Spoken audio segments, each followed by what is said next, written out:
আমার ফার্মের প্রধান আকর্ষণ আমেরিকান ব্রাহ্মা মুরগি। ওরা ডিম দিতে শুরু করছে অলরেডি।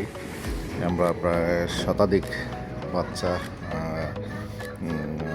বের হয়েছে, আবারও ডিম দিতে শুরু করছে।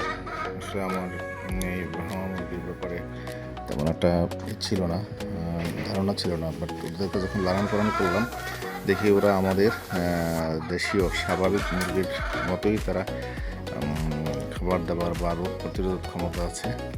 বাট ওদের মূল যে আকর্ষণটা ছিল সেটা হলো ওরা খুব বড় জাতের, খুব বড় হয় এবং দেখতে খুবই আকর্ষণীয়। এই যে আমার